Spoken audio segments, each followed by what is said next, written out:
பாதாள சிறையில அடைபட்டிருந்த வந்தியத்தேவனும், அங்க ஏற்கனவே இருந்த பைத்தியக்காரன்கிற கருத்திருமனும் பாதாள சிறைய விட்டு தப்புறாங்க.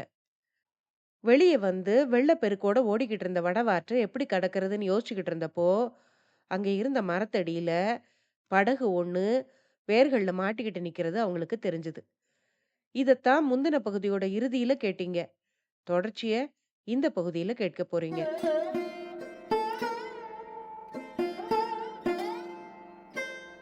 அனைவருக்கும் வணக்கம்.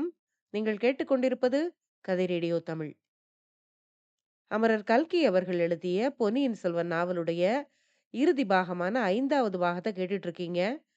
இதுவரைக்கும் 58 அத்தியாயங்கள கேட்டிருக்கீங்க. தொடர்ச்சிய இந்த பகுதியில கேட்க போறீங்க. கதை ஆரம்பிக்கிறதுக்கு முன்னால சேனலுக்கு வந்திருக்கிற எல்லாருக்கும் என்னுடைய அன்பான வரவேற்புகள்.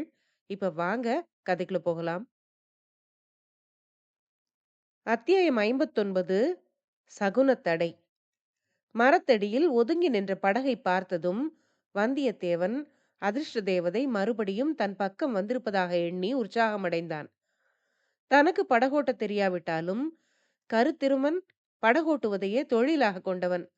அவனுடைய உதவியுடன் படகை தள்ளிக்கொண்டு வடவாற்று நீரோட்டத்தோடு சென்றால் அந்த ஆற்று வெள்ளம் கோடிக்கரைக்கு பாதி வழி வரையில் கொண்டு சேர்த்துவிடும். பார்த்தாயா கருத்திருமா, இந்த படகு ஆற்றில் அமிழாமல் மிதந்து வந்து நமக்காகவே காத்திருக்கிறது.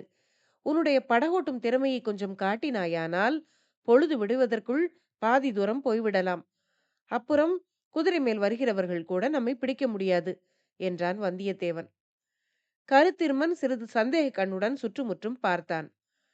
மரத்துக்கு பக்கத்தில் ஆற்றங்கரையில் மதில் சுவரோரமாக மண்டி வளர்ந்திருந்த புதர்களுக்கு மத்தியில் ஏதோ அசைவது போல அவனுக்கு தோன்றியது. கருத்திருமன் ஒரு சிறிய கல்லை தூக்கி புதர்களுக்கு மத்தியில் எறிந்தான். அங்கிருந்து ஒரு பூனை துள்ளி பாய்ந்து வந்து படகில் ஏறிக்கொண்டது. அதை பார்த்து வந்தியத்தேவன் சிரித்துக்கொண்டே, படகோட்டி, நீ என்னை விட பெரிய தைரியசாலியாயிருக்கிறாயே என்று சொல்லி இன்னொரு சிறிய கல்லை தூக்கி படகுக்குள் விட்டெறிந்தான். பூனை மறுபடி படகிலிருந்து வெளியே துள்ளி பாய்ந்து இவர்களை நோக்கி ஓடி வந்து 2 பேருக்கும் இடையில் புகுந்து ஓடியது. இப்போது வந்தியத்தேவன் மிரண்டு 2 அடி பின்னால் எடுத்து வைத்தான். நீ ஒன்றும் என்னை விட தீரனாக தோன்றவில்லையே என்று ஏளனமாக கூறினான் கருத்திருமன். எனக்கு பூனை என்றால் பயம். அது என் மேலே பட்டாலே உடம்பெல்லாம் மயிர்கூச்சு உண்டாகும். நல்ல வேளை, அதுதான் போய்விட்டதே. வா போகலாம் என்றான் வந்தியத்தேவன். வந்தியத்தேவன் படகில் ஏறியதும் கருத்திருமனும் படகின் ஒரு முனைக்கு சென்று அதை மரங்களின் வேர்களிலிருந்து தள்ளிவிட முயன்றான். படகு சிறிது நகர்ந்ததோ இல்லையோ, சடசடவென்று 4 பேர் துள்ளி பாய்ந்து ஓடி வந்து கண்மூடி திறக்கும் நேரத்தில் படகில் ஏறிக்கொண்டார்கள். அவர்களில் 2 பேர் வந்தியத்தேவன் மீது பாய்ந்து அவனை படகுக்குள்ளே தள்ளி படகின் குறுக்கு சட்டங்களோடு சேர்த்து கட்டினார்கள். மற்ற இருவரும் வேல் பிடித்த கையுடன் கருத்திருமன் அருகில் சென்று இருபுறமும் காவலாக நின்றார்கள். வந்த 4வரில் தலைவனாக தோன்றியவன் பாதாள சிறை வாசலிலிருந்து தங்களை தொடர்ந்து வந்த பருமனான மனிதன்தான் என்பதை வந்தியத்தேவன் கண்டுகொண்டான். அவன் அதற்குள்ளே படகிலே வந்து சுரங்க வழியின் வாசல் அருகில் காத்திருந்ததை எண்ணி வியந்தான். அவன் சாதாரண காவலன் அல்ல, மிக கைதேர்ந்த ஒற்றனாய் இருக்க வேண்டும் என்று தீர்மானித்தான். அவன் யாராயிருக்கும்? எங்கோ பார்த்த நினைவாக இருக்கிறதே என்று எண்ணிக்கொண்டிருக்கும் போதே அவனுடைய பேச்சு குரல் காதில் விழுந்தது. கருத்திருமனை பார்த்து அக்காவலன், அப்பனே, இத்தனை வருஷம் சிறையில் கழித்துவிட்டு வெளியே வந்திருக்கிறாய். உடனே இந்த துன்மதியாளன் வார்த்தையை கேட்டு ஏன் ஓட பார்த்தாய்? போனால் போகட்டும். உன்னை மறுபடியும் கட்டிப்போட எனக்கு மனமில்லை. நான் சொல்கிறதை கேட்டு அதன்படி செய்தாயானால் உனக்கு தீங்கு ஒன்றும் நேராது என்றான். ஓடக்காரனும், அப்படியே ஐயா, முதல் மந்திரி எனக்கு விடுதலை அளிக்க ஆள் அனுப்பினார். ஆனால் நான் இந்த மூடனின் பேச்சை கேட்டு மதிகெட்டு போனேன். இனி நீங்கள் சொல்கிறபடி செய்கிறேன். என்னை பாதாள சிறைக்கு மட்டும் மறுபடி அனுப்பி விடாதீர்கள் என்றான். ஆமாம் ஆமாம், முதல் மந்திரி உன்னிடம் சில விவரங்கள் கேட்க விரும்புகிறார். அவற்றை நீ உண்மையாக சொல்லிவிட்டால் உன்னை பாதாள சிறைக்கு அனுப்ப மாட்டார் வேண்டிய பொன்னும் மணியும் பொருளும் பரிசு கொடுத்து அனுப்புவார். சரி, நீங்கள் எங்கே போவதென்று புறப்பட்டீர்கள் என்று கேட்டான் அந்த காவலன். நாங்கள் ஈழ நாட்டுக்கு போவதென்று புறப்பட்டோம் என்றான் கருத்திருமன். அழகா இருக்கிறது. முதல் மந்திரியை ஏமாற்றிவிட்டு வேளாரின் காவலை மீறிவிட்டு அவ்வளவு தூரம் போய்விடலாம் என்று எண்ணினீர்களா? ஆனால் இந்த முரட்டு வாலிபன் அந்த மாதிரி யோசனை சொல்லக்கூடியவன் தான். முன்னொரு தடவை சின்ன பழுவேட்டரையரின் காவலுக்கு தப்பி ஓடியவன் அல்லவா? போகட்டும். இப்போது படகை ஆற்று நீரோட்டத்துக்கு எதிராக செலுத்த வேண்டும். என்னுடன் வந்தவர்களில் ஒருவனுக்குத்தான் படகு செலுத்த தெரியும். அவனும் கற்றுக்குட்டி. வரும்போது நீரோட்டத்தோடு வந்தபடியால் தட்டு தடுமாறி வந்துவிட்டோம். இப்போது நீ கொஞ்சம் உன் கைவரிசையை காட்ட வேண்டும். அக்கரைக்கு சமீபமாக போய் அங்கிருந்து வடக்கு கோட்டை வாசலை நோக்கி படகை செலுத்து பார்க்கலாம் என்றான் அந்த காவலன். படகை கருத்திருமனும் மற்றொருவனும் தள்ளத் தொடங்கினார்கள். காவலர் தலைவன் வந்தியத்தேவனின் அருகில் வந்து, அப்பனே, உன் வேலைத்தனத்தை மறுபடியும் காட்டப் பார்க்காதே என்றான். ஐயா, என்னை பற்றி உமக்கு ரொம்ப தெரியும் போலிருக்கிறதே என்றான் வந்தியத்தேவன். ஏன் தெரியாது? வைத்தியர் மகனை சிறையிலே உனக்கு பதிலாக அடைத்துவிட்டு நீ வெளியிலே வந்ததைத்தான் நான் பார்த்து கொண்டிருந்தேனே. அப்புறம் எங்களை ஏமாற்றிவிட்டு நீ ஓடி போக பார்த்தாய் என்றான் அவன். வந்தியத்தேவன் மிகுந்த ஆச்சரியப்பட்டவனைப் போல, ஐயா, என்னை விட நீங்கள் கெட்டிக்காரர். பாதாள சிறையில் நடந்ததை ஒருவரும் கவனிக்கவில்லை என்று நான் நினைத்தேன் என்றான். தம்பி, எங்கள் முதன் மந்திரியின் கண்களும் காதுகளும் எட்டாத இடம் சோழ சாம்ராஜ்யத்தில் எங்கும் இல்லை. அவை ஈழ நாட்டிலும் உண்டு, காஞ்சியிலும் உண்டு, கடம்பூர் மாளிகையிலும் உண்டு, பாதாள சிறையிலும் உண்டு. அந்த வைத்தியர் மகன் பினாகபாணி சுத்த மூடன் என்பது முதல் மந்திரிக்கு தெரியும். அதனாலேதான் அவன் பின்னால் என்னையும் அனுப்பி வைத்தார். காவலர் தலைவன் இப்படி கூறியதும், ஐயா, இப்போது என்னை எங்கே கொண்டு போகிறீர்கள் என்று வந்தியத்தேவன் கேட்டான். முதலில் கொடும்பாளூர் வேளாரிடம் கொண்டு போகிறேன். அவர் வடக்கு கோட்டை வாசலில் காத்திருக்கிறார். எனக்காகவா பெரிய வேளார் காத்து கொண்டிருக்கிறார் என்று கேட்டான் வந்தியத்தேவன். ஆஹா, உன் கர்வத்தை பார். ஈழம் கொண்ட வீராதி வீரரான கொடும்பாளூர் வேளார் சேனாதிபதி பூதி விக்ரமகேசரி உனக்காக கோட்டை வாசலில் காத்து கொண்டிருப்பார் என்று நினைத்தாயா என்று கேட்டான் அவன். பின்னே அவர் யாருக்காக காத்து கொண்டிருக்கிறார் என்று வந்தியத்தேவன் கேட்டான். பழுவேட்டரையர்களையும் திருப்புரம்பியத்தில் கூடியிருந்த சிற்றரசர்களையும் அழைத்து கொண்டு பார்த்திபேந்திரன் வருகிறான். காவலர் தலைவன் இப்படி கூறியதும், பெரிய பழுவேட்டரையர் கூடவா என்று கேட்டான் வந்தியத்தேவன். ஆமாம், அவரும் கூடத்தான். இளவரசர் கரிகாலரின் மரணத்தை பற்றி அவருக்கு உண்மை தெரியுமாம்.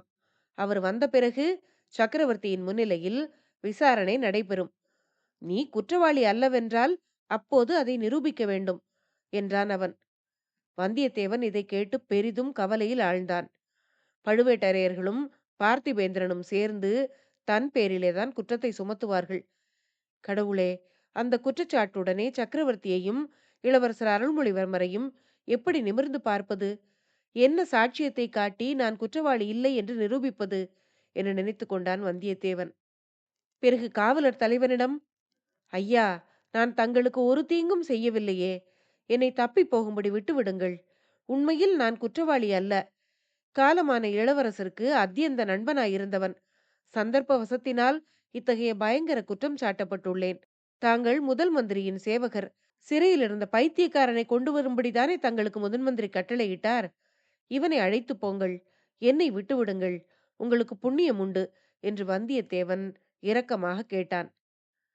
உன்னை விட்டுவிட்டால் எனக்கு என்ன தருவாய் என்றான் காவலன். பின்னால் சமயம் வரும்போது பதிலுக்கு பதில் உதவி செய்வேன் என்றான் வந்தியத்தேவன். அப்படிப்பட்ட சமயம் எதுவும் வரப்போவதும் இல்லை. வந்தாலும் உன் உதவி எனக்கு தேவையும் இல்லை. இப்போது உடனே என்ன தருவாய் என்று சொல்லு என்றான் காவலன். வந்தியத்தேவனுக்கு அவனுடைய அரைக்கச்சில் கட்டி கொண்டிருந்த பொற்காசுகளின் நினைவு வந்தது. உம்முடைய 2 கைகளும் நிறையும்படி பொற்காசுகள் தருவேன் என்றான். ஆஹா, பொற்காசுகளா? எங்கே காண்பி என்றான் காவலன். கொஞ்சம் என் கட்டுகளை தளர்த்தி விடு.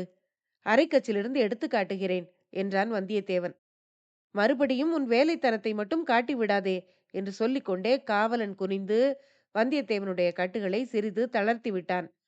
வந்தியத்தேவன் அரைக்கச்சை அவிழ்த்து பொற்காசுகளை எடுத்தான். அக்காசுகளை காவலன் கை நிறைய வைத்துக்கொண்டு தம்பி, இந்த காசுகளை பழுவேட்டரையரின் பொக்கிஷத்திலிருந்து எடுத்து வந்தாயா, அல்லது வார்ப்படசாலையிலிருந்தே அடித்து கொண்டு வந்தாயா? உன் பேரில் இப்போது 3 குற்றங்கள் ஆயின. கொலை குற்றம் ஒன்று, சிறையிலிருந்து தப்பிய குற்றம் ஒன்று, ராஜ்யத்தின் பொக்கிஷத்திலிருந்து திருடிய குற்றம் ஒன்று. ஆக 3 குற்றங்கள். ஒவ்வொரு குற்றத்துக்காகவும் உன்னை தனித்தனியே கழுவில் ஏற்றலாம் என்றான் காவலன். ஐயா, சோழ ராஜ்யத்துக்கு நான் எத்தனையோ சேவைகள் செய்திருக்கிறேன். பலமுறை தூது சென்றேன். என் உயிரை கொடுத்து கரிகாலரின் உயிரை காப்பாற்ற முயன்றேன். இந்த சில பொற்காசுகளை என் சேவைக்கு கூலியாக பெற எனக்கு உரிமை உண்டு. அதுவும் பிரயாண வசதிக்காகவே எடுத்துக்கொண்டேன் என்றான் வந்தியத்தேவன். இதையெல்லாம் நீ உன்னை விசாரணை செய்யும்போது சொல்லிக்கொள் என்றான் காவலன்.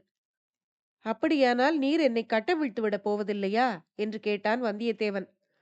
கிழக்கே உதிக்கும் சூரியன் மேற்கே உதித்தாலும், திருமாலை காட்டிலும் பரமசிவன் பெரிய தெய்வம் என்று ஏற்பட்டாலும், நான் சில பொற்காசுகளுக்காக ராஜ்ய துரோகம் செய்ய மாட்டேன் என்றான் காவலன். அப்போது கருத்திருமன் என்ன செய்கிறான் என்று வந்தியத்தேவன் கடைக்கண்ணால் பார்த்து கொண்டான். அவன் தன்னை ஆர்வத்துடன் நோக்கிக் கொண்டு தன்னுடைய சைகைக்காக காத்திருப்பதை கவனித்தான். உடனே வந்தியத்தேவன் தன்னுடைய கட்டுகளை இன்னும் கொஞ்சம் தளர்த்தி கொண்டு சட்டென்று அந்த காவலனுடைய முகத்தில் இருந்த மீசையையும் தலைக்கட்டையும் பிடித்து இழுத்தான்.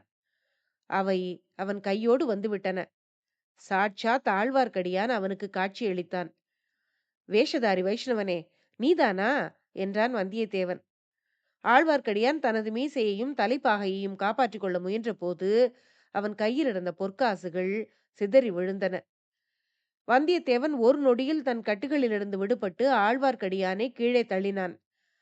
சற்று முன்னால் தன்னை கட்டியிருந்த கயிற்றை போட்டு ஆழ்வார்க்கடியானை படகின் குறுக்கு சட்டங்களோடு சேர்த்து கட்டினான். அவன் அறையில் தரித்திருந்த வாளை அதன் உரையிலிருந்து இழுத்து எடுத்து கையில் ஏந்தி கொண்டான். அதே சமயத்தில் கருத்திருமனும் தன் அருகில் நின்ற காவலனை திடீரென்று தாக்கி ஆற்று வெள்ளத்தில் வீழ்த்தினான். அவன் நதி வெள்ளத்தில் போராடலானான். மற்ற இருவரில் ஒருவன் படகோட்டியை நோக்கியும் இன்னொருவன் வந்தியத்தேவனிடத்திலும் நெருங்கினார்கள். இருவரும் பயத்துடன் தயங்கி தயங்கியே வந்தார்கள். வந்தியத்தேவன் அவனை நோக்கி வாளை வீசிக்கொண்டு முன்னால் சென்றதும் அவ்வீரன் தானாகவே வெள்ளத்தில் குதித்து விட்டான். இன்னொருவனை இதற்குள் கருத்திருமன் தன் கையில் இருந்த துடுப்பினால் ஓங்கி அடித்து படகில் வீழ்த்தினான். இருவரும் சேர்ந்து அவனையும் குறுக்கு சட்டத்தில் கட்டி போட்டார்கள். படகு நதி வெள்ளத்தோடு போய்க் கொண்டிருந்தது. வெள்ளத்தில் விழுந்த இருவரும் அக்கறையை நோக்கி நீந்தி செல்ல முயன்று கொண்டிருந்தார்கள். வந்தியத்தேவன் ஆழ்வார்க்கடியான் அருகில் சென்று, வீர வைஷ்ணவ சிகாமணியே, இப்போது என்ன சொல்லுகிறாய் என்று கேட்டான். என்னத்தை சொல்லுவது? எல்லாம் நாராயணமூர்த்தியின் செயல் என்றான் அவன். அப்போது வந்தியத்தேவன் சிறிது யோசித்துவிட்டு, இதோ பார், சில சமயம் நீ என் உயிரை காப்பாற்றி இருக்கிறாய். என்ன எண்ணத்துடன் காப்பாற்றினாயோ தெரியாது. எப்படி இருந்தாலும் உன்னை நான் கொல்ல விரும்பவில்லை. ஆனாலும் உன் உயிரை காப்பாற்றுவதாயிருந்தால் எனக்கு ஒரு உதவி நீ செய்ய வேண்டும் என்றான். என்ன உதவி உனக்கு தேவையோ கேள். கட்டை அவிழ்த்து விட்டால் செய்கிறேன் என்றான் திருமலை. எனக்கும் இவனுக்கும் 2 குதிரைகள் வேண்டும். அதற்கு ஏதாவது வழி சொன்னால் உன்னை இப்படியே படகில் மிதக்க விட்டுவிட்டு நாங்கள் கரையில் இறங்கி விடுகிறோம். படகு கரையில் ஒதுங்கும் இடத்தில் நீ உன் சாமர்த்தியத்தை உபயோகித்துக் கொண்டு பிழைத்துக்கொள் என்றான் வந்தியத்தேவன். சரி, என்னால் முடிந்த உதவியை கேட்கிறாயே, அதை பற்றி நான் மகிழ்ச்சி அடைகிறேன். உங்கள் 2 பேருக்கும் 2 குதிரைகள் இருக்கும் இடம் எனக்கு தெரியும். வாணியம்மையின் வீடு உனக்கு தெரியும் அல்லவா என்று கேட்டான் திருமலை. எந்த வாணியம்மை என்றான் வந்தியத்தேவன். தஞ்சை தளிக்குளத்தார் ஆலயத்துக்கு புஷ்ப கைங்கரியம் செய்யும் வாணியம்மை. அவள் பிறவி ஊமை. சேந்தன் அமுதனின் தாயார் என்று ஆழ்வார்க்கடியான் கூறியதும் கருத்திருமன் அருகில் வந்து ஆவலாக கேட்டான். தெரியும், அந்த வீடு எனக்கு தெரியும். அது நந்தவனத்தில் இருக்கிறது என்றான். அங்கே 2 குதிரைகள் இந்த கணத்தில் இருக்கின்றன என்றான் ஆழ்வார்க்கடியான். அங்கே எப்படி 2 குதிரைகள் வந்தன என்று வந்தியத்தேவன் கேட்டான். ஒன்று என் குதிரை. வாணியம்மையின் குடிசைக்கு அருகில் அதை கட்டி போட்டுவிட்டு இந்த படகில் ஏறி நான் வந்தேன். இன்னொன்று சேந்தன் அமுதன் ஏறி வந்த குதிரை. பாவம், அமுதன் குதிரை ஏறி வழக்கமில்லாதவன். வழியில் அந்த முரட்டு குதிரை அவனை கீழே தள்ளிவிட்டது. சேந்தன் அமுதன் முன்னமே ஜுரத்தினால் பலவீனமடைந்திருந்தான். கீழே விழுந்த அதிர்ச்சியினால் மறுபடியும் படுத்து விட்டான். பிழைத்தால் புனர்ஜென்மம் என்று சொல்லுகிறார்கள். ஆகையால் குதிரை இனி அவனுக்கு தேவைப்படாது என்றான் ஆழ்வார்க்கடியான். வந்தியத்தேவன் மிகுந்த கவலையுடன் அவனை கவனிக்க அங்கே யார் இருக்கிறார்கள் என்று கேட்டான். அவனுடைய தாயாரும் பூங்குழலியும் இருக்கிறார்கள் என்றான் திருமலை. அப்போது கருத்திருமன் குறுக்கிட்டு, எந்த தாயார் என்று கேட்டான். இருவரும் ஒரு கணம் அவனை ஏறிட்டு பார்த்தார்கள். நீ என்ன கேட்டாய் என்று ஆழ்வார்க்கடியான் கருத்திருமனை பார்த்து கேட்டான். சேந்தன் அமுதன் உயிருக்கு அபாயம் எனும் செய்தி பெரிய பிராட்டி செம்பியன் மாதேவிக்கு தெரியுமா என்று கேட்டேன் என்றான் அவன். ஆமாம், செம்பியன் மாதேவிதான் அவர்களுக்கு புஷ்ப கைங்கரியத்துக்கு மானியம் கொடுத்து ஆதரித்து வருகிறார். ஆனால் அரண்மனையைச் சேர்ந்தவர்கள் எல்லோரும் இப்போது கரிகாலர் மரணத்தினால் ஏற்பட்ட துயரத்தில் மூழ்கி கிடக்கிறார்களே, அமுதனை எங்கே கவனிக்கப் போகிறார்கள் என்றான் ஆழ்வார்க்கடியான். வந்தியத்தேவன் கருத்திருமனை பார்த்து, நீ என்ன சொல்லுகிறாய்? சேந்தன் அமுதனையும் அவன் அன்னையையும் போய் பார்த்து விட்டு போவோமா என்றான். கருத்திருமன் தலையை அசைத்து தன் சம்மதத்தை தெரிவித்தான். அப்படியானால் படகை கரையை நோக்கி செலுத்து என்று வந்தியத்தேவன் கூறிவிட்டு ஆழ்வார்க்கடியானை பார்த்து, வைஷ்ணவனே, இதில் ஏதாவது உன் சூழ்ச்சி தந்திரத்தை காண்பித்தாயோ பார்த்துக்கொள். என்னுடைய கதி எப்படியானாலும் உன்னை கைலாயத்துக்கு அனுப்பிவிட்டுத்தான் மறுகாரியம் பார்ப்பேன் என்றான். வேண்டாம் தம்பி, வேண்டாம். உனக்கு புண்ணியமாய் போகட்டும். என்னை கைலாயத்துக்கு அனுப்பாதே. ஸ்ரீமன் நாராயணமூர்த்தி மகாலட்சுமி சகிதமாக வீற்றிருக்கும் வைகுண்டத்துக்கு அனுப்பி வை என்றான் வைஷ்ணவன். அத்தியாயம் 60. அமுதனின் கவலை. நந்தவனத்துக்கு நடுவில் இருந்த குடிலில் சேந்தன் அமுதன் நோய்வாய்ப்பட்டு படுத்திருந்தான். பூங்குழலி அவனுக்கு அன்புடன் பணிவிடை செய்து கொண்டிருந்தாள். வாணி அம்மை தயாரித்து கொண்டு வந்து கொடுத்த கஞ்சியை கொண்டு வந்து அவனை அருந்தும்படி செய்தாள். சற்று முன்னாலேதான் வைத்தியர் வந்து சேந்தன் அமுதனை பார்த்துவிட்டு போயிருந்தார். போகும்போது அவரிடம் பூங்குழலி தனியாக விசாரித்தாள். அமுதனுக்கு எப்படி இருக்கிறது? பிழைத்து எழுந்து விடுவானா என்று கேட்டாள். முன்னமே ஒரு தடவை காய்ச்சல் வந்து பலவீனமாயிருந்தான். அத்துடன் நீண்ட பிரயாணம் போய் திரும்பி வந்து குதிரை மேலிருந்தும் விழுந்திருக்கிறான். அதனாலெல்லாம் பாதகமில்லை. ஆனால் அவன் மனதில் ஏதோ கவலை வைத்துக் கொண்டிருக்கிறான்.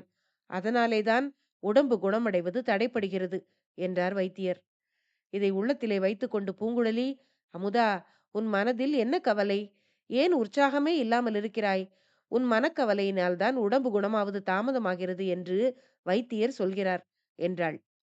அதை கேட்ட அமுதன், பூங்குழலி, உண்மையை சொல்லட்டுமா? என் உடம்பு குணமாகிவிட்டால் நீ என்னை விட்டுவிட்டு போய்விடுவாய் அல்லவா?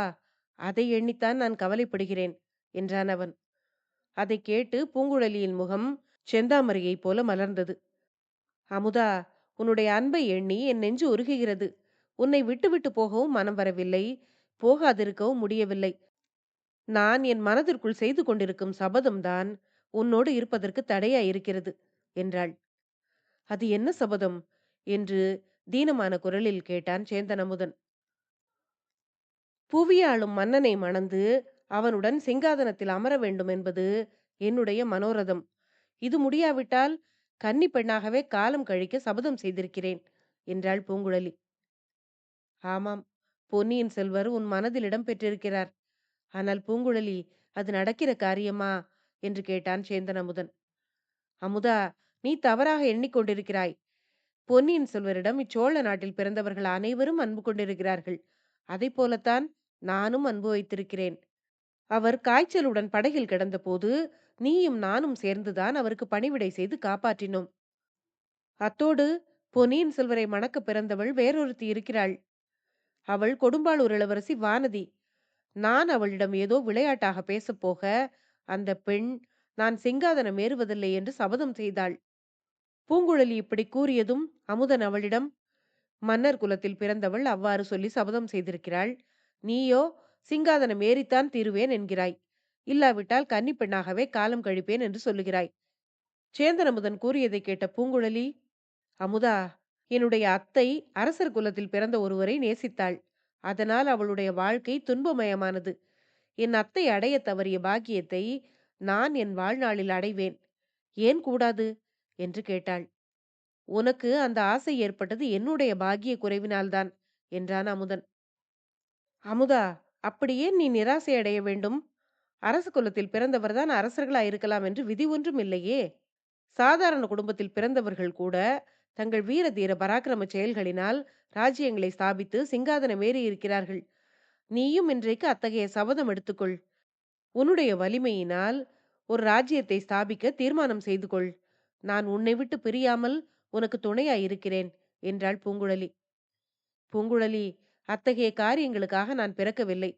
என் மனம் கத்தி எடுத்து போர் செய்வதில் ஈடுபடவில்லை. ஒரு சிறு பிராணியை இம்சிக்க கூட நான் விரும்பவில்லை. மணிமகுடமும் சிங்காதனமும் என் உள்ளத்தை கவரவில்லை. சிவபெருமானையும் சிவனடியார்களையும் ஏத்தி பரவி பாடிக்கொண்டு காலம் கழிக்க விரும்புகிறேன். ஆகையால் உனக்கும் எனக்கும் பொருத்தமில்லைதான். உன்னை நான் மணக்க விரும்புவது முடவன் கொம்பு தேனுக்கு ஆசைப்படுவது போலத்தான். பூங்குழலி, உன்னை இங்கே தாமதிக்கச் சொல்வதில் பயனில்லை. நீ போய்விடு. என் உடம்பு குணமாவதற்காக காத்திராதே என்றான் சேந்தன் அமுதன்.